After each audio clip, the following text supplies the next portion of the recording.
Assalamualaikum warahmatullahi wabarakatuh. Perkenalkan, nama saya Siti Hartini Hamid dengan NPM 022722111145. Saya mahasiswa dari Universitas Khairun Ternate, Fakultas Ekonomi dan Bisnis, Prodi Akuntansi. Di sini saya akan memaparkan materi dari akuntansi operasi cabang, di mana di slide-slide selanjutnya berisi tentang materi-materi yang akan saya bahas.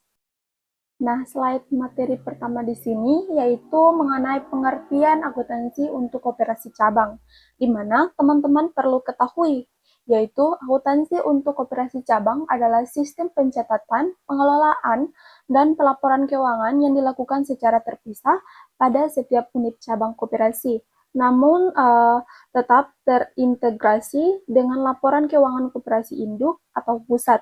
Sistem ini dirancang untuk mencerminkan kondisi keuangan dan kinerja operasional masing-masing cabang secara akurat, sekaligus mendukung konsolidasi laporan keuangan secara keseluruhan di tingkat pusat.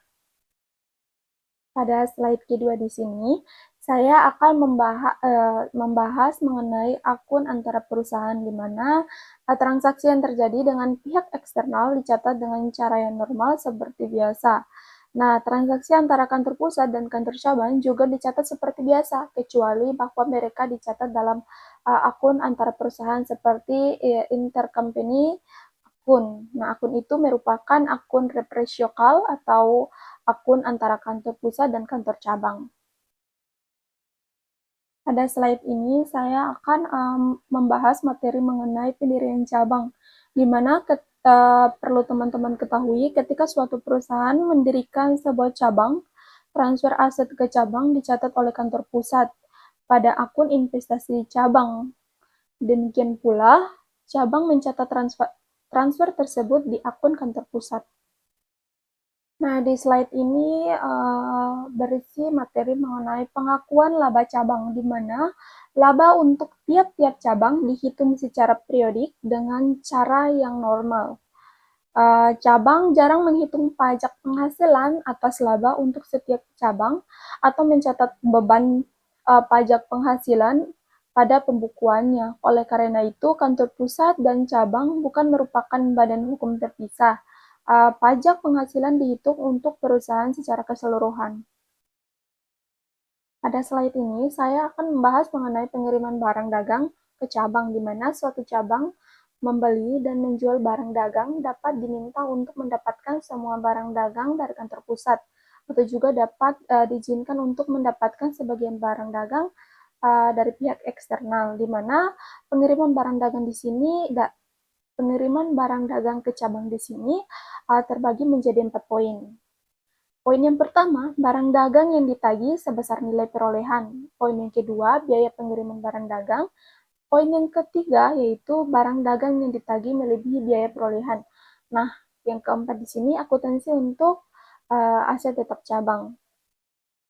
Pada slide selanjutnya di sini yaitu mengenai pembagian beban secara operasional, di mana beban cabang yang dikeluarkan dan dibayar oleh cabang dicatat secara langsung pada pembukaan cabang. Namun, kantor pusat sudah memutuskan untuk menetapkan beban ke cabang. Penetapan beban dapat dibagi ke beberapa jenis, yaitu yang pertama, beban yang dikeluarkan oleh cabang tetapi dibayar oleh kantor pusat. Beban yang kedua yaitu beban yang dikeluarkan oleh kantor pusat atas nama cabang misalnya.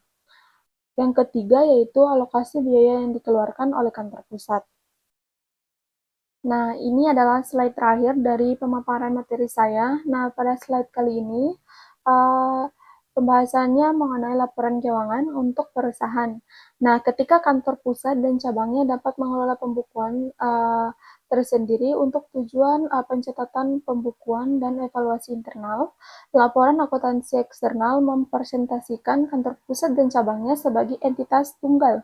Entitas pelaporan adalah perusahaan secara keseluruhan.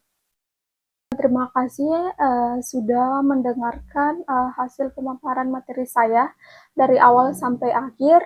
Jika ada salah kata, saya mohon maaf. Assalamualaikum warahmatullahi wabarakatuh.